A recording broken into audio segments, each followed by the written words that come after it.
the content of how a frame or how a packet structure looks like, then you can say that first thing first, you have something called payload, and that payload is like the data that you actually take from the upper layers, application, presentation, and all. Then after that, you have something called TCP/IP.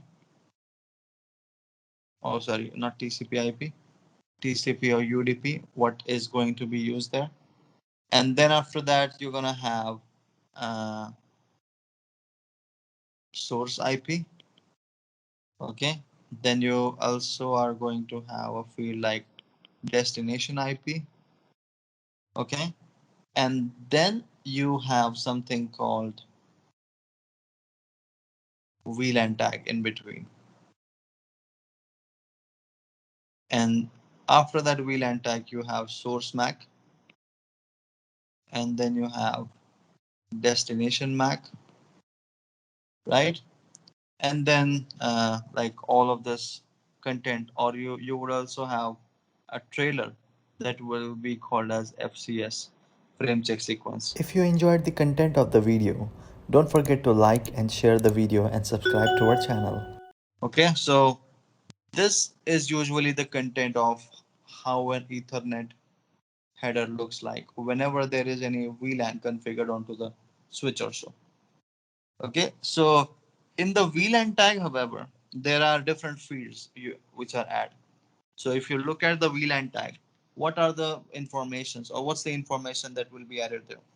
So there are four fields into this VLAN tag when you look at that. The first field that is added is tag protocol identifier.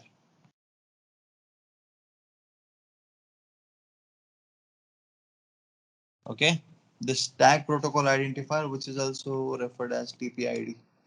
So the tag protocol identifier is like added there, which is approximately is of 12 bits. No, this is not of 12 bit. This is, I think, is of 16 bits. Yeah.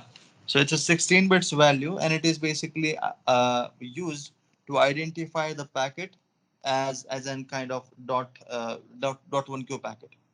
Okay. So whenever the tag protocol value is set into the packet, the switch kind of gets to know that it's a tagged frame, and then it kind of looks for the other information inside of that.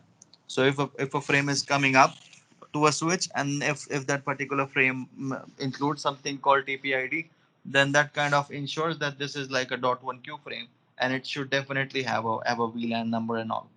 Okay, that's one of the value that's there. The second value that you would have is PCP, which is called as priority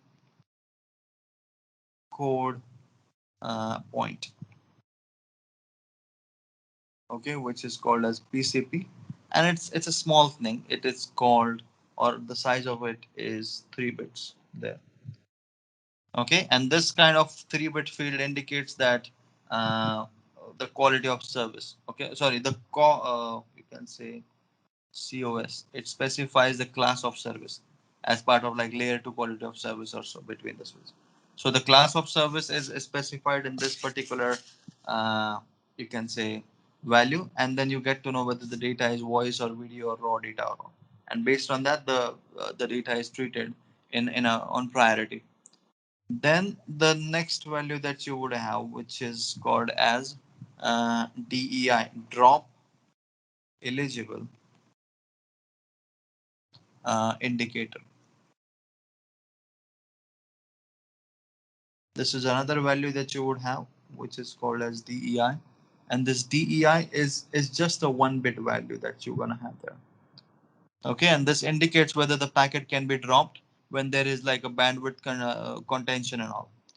So if you have a bandwidth contention for between the links that the traffic needs to be flooded, then this particular value can actually be treated.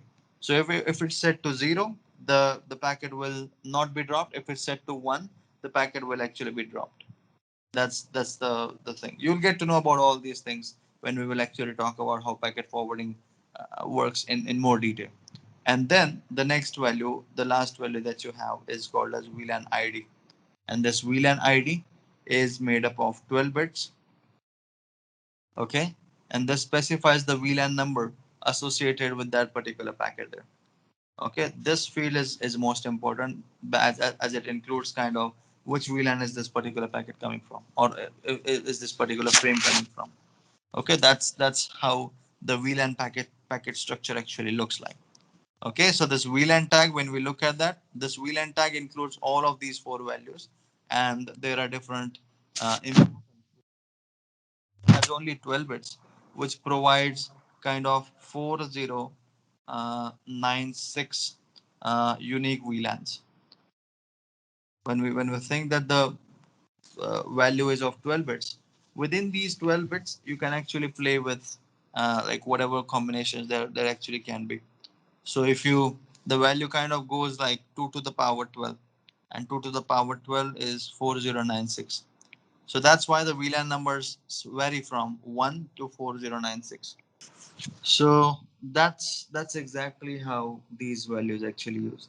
And based on the information that you see there, as the size of the VLAN ID is 12 bits, it will actually give you the ability to see there are so many VLANs that can be there. Now, talking about these VLANs, they are categorized into different portions or different categories there.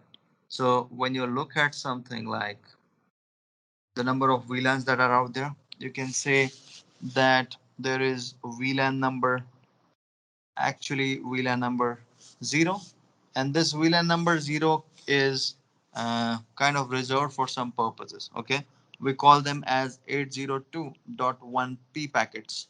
Okay, that's none of our concern for now, but you can see that this is kind of a reserved VLAN, and you do not really use that VLAN at all. Okay, and it cannot either be modified or cannot be deleted or cannot be added into the database. And then you have something called VLAN number 1. This VLAN number 1 is the default VLAN that you use. So by default, all the ports on a switch will be associated in this VLAN number 1. Make sense? And you also cannot modify or delete this VLAN number 1. Okay, and then you have another range, so that's range number A, that's range number B, then you have range number C, in which you have VLANs ranging from 2 to 1001. You can have this range of VLAN, and these VLANs are called as normal VLANs. So you can add these VLANs, you can delete these VLANs, you can always like play with any kind of operation that you want to do. Okay, you can rename these VLANs, you can make members in these VLANs and all. These are in normal VLAN range. It can be added, removed, and modified as well. Okay, then the next range that you have is from VLAN number 1002 through 1005. Okay, these are again, you can say, a reserved VLAN, and they are not really used in today's network environment. Okay, you cannot really delete them. And then the last range that you have is from VLAN number 1006 to 4094. Okay, these are, you can say, called as extended VLAN, and these VLANs are like can be added, deleted, or modified whenever they are necessary. We basically use this extended VLAN for purpose of voice VLAN or wireless VLANs and all. We'll see them in future when we talk about it. That's like number of VLANs, how you work them. So when I told you that we actually have VLANs ranging from 4 or 4096 VLAN, since you started like VLAN number 0 there, and then you end it at VLAN number 4094 there. Okay, these are like the ranges of VLAN. So combining all of them together, you just have 4095 in talk with that. And VLAN number 4095 again is like reserved for some purposes there. But the only VLANs that we will be dealing with is VLAN number 1, VLAN number 1002 through VLAN number 1005. Oh, sorry, not that. VLAN number 2 through 1001, and then VLAN number 1006 through 4094. These are like three ranges of VLANs that we actually will be dealing with. So VLANs are created into the global config mode, and you can create range of VLAN, you can create a single VLAN, and you can play around with VLANs pretty easily there.